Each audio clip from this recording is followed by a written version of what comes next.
Democracia é um sistema, é um regime que garante liberdade a todos. Mas essa liberdade ela não pode, de modo algum, permitir que a democracia seja destruída. Em outras palavras, a democracia não pode contemplar direitos que vai levar ao fim da própria democracia. Um exemplo, a liberdade de expressão.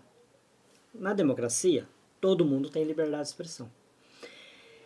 Mas, quando alguém atenta contra um dos pilares fundamentais da democracia, aí já deixou de ser liberdade de expressão. Isso tem que ser crime. A democracia tem que criminalizar isso. Como assim? Por exemplo, pessoas que pedem fechamento do Congresso, fechamento do STF, não estão exercendo liberdade de expressão. Elas estão pedindo o fim da democracia. Isso a democracia não pode permitir. Jamais.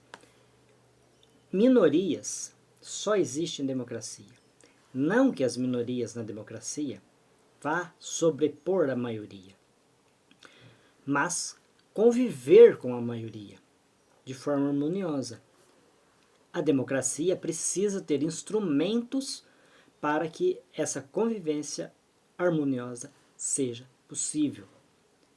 É isso que faz a diferença na democracia. Qualquer outra coisa, vocês podem inventar qualquer outro termo, existe vários termos entre democracia e ditadura. O mundo não é binário, eu sei. Tá? Mas, de todo modo, se isso não está contemplado, isso não é uma democracia verdadeira. E a democracia ela tem que existir como regime, como sistema pleno. Então, uma democracia meia boca não pode ser chamada de democracia. Então é isso que eu penso. E a democracia ela tem que ter meios para garantir a sua sobrevivência. Isso é fundamental. E por que eu estou falando isso? Por que eu estou entrando nesse assunto aqui? Porque as democracias no mundo todo, eu arrisco a dizer, elas correm perigo.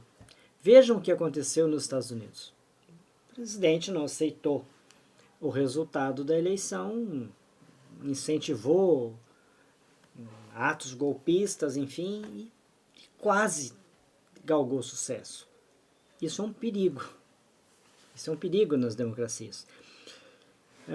As democracias hoje, inclusive tem um livro, eu me esqueci o nome, eu tenho ele aqui na estante, mas está ali longe para me pegar. Um livro de um alemão que chama Como Morrem as Democracias.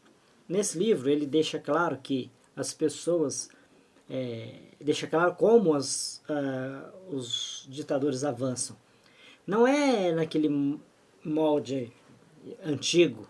E vamos falar aqui de bem antigo, como do Júlio César, atravessa o Rubicão com a tropa e põe fim à República de Roma. Não. Põe os tanques na rua, como já aconteceu na década, por volta da década de 50, 60, aqui na América Latina. Com isso você põe fim à democracia. Não, não funciona mais assim. O fim da democracia ela começa com a deterioração das instituições, como aconteceu na Venezuela. O que o Hugo Chávez fez? A primeira coisa que ele fez foi aumentar o número de ministros da Corte Superior deles, o que seria o nosso STF. Né? Com isso, ele nomeou um número maior de ministros. Só ele ali, praticamente, ele nomeou a maioria. Com o tempo, ficou exclusivo dele. Então, ele mudou a lei, permitindo eleição contínua, ou seja, ele pode ser candidato quantas vezes quiser, né? Porque assim não haveria alternância de poder, porque ele criou um sistema onde ele conseguiria ali vencer sempre, né? Um sistema fraudulento, mas que dava ali um ar de liberdade, de democracia para o mundo, para que não sofresse ali as sanções. impostas, né, por outros países. Com isso ele conseguiu, com isso ele galgou sucesso na sua empreitada e hoje ela é realmente uma ditadura. Ou seja, a ditadura hoje ela começa em golpes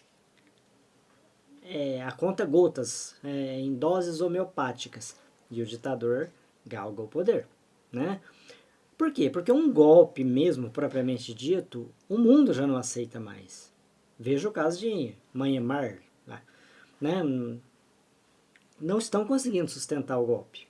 Por quê? Porque o golpe é difícil de sustentar. Mas quando você deteriora as instituições, aí, se esse proeminente candidato a ditador fizer desse modo, ele consegue sim galgar sucesso e tornar-se ditador, né? Então, quem fala em democracia, quem fala em liberdade, tem que defender em primeiro lugar, em primeiríssimo lugar, tem que defender sim as instituições. As instituições elas precisam existir, né? E não existe essa ideia de vamos caçar todos os ministros de uma só vez, como aconteceu em El Salvador. Aquilo ali também foi um golpe. E como é recente, a gente não sabe, eu acredito que ali não vai ter sucesso, né? O mundo vai impor sanções, né? Não custa lembrar que o filho do presidente elogiou ali aquele golpe, né? Então, para vocês verem o terreno que nós estamos caminhando, né? Por isso, mais do que nunca, a necessidade de reforçar o apoio às instituições. As instituições erram? Não. Os membros, quem compõe as instituições erram? Sim. Mas, mesmo com todas essas mazelas, nós temos que defender as instituições para que elas garantam a existência da democracia. Ok? Forte abraço a todos, até o próximo vídeo. Fiquem com Deus.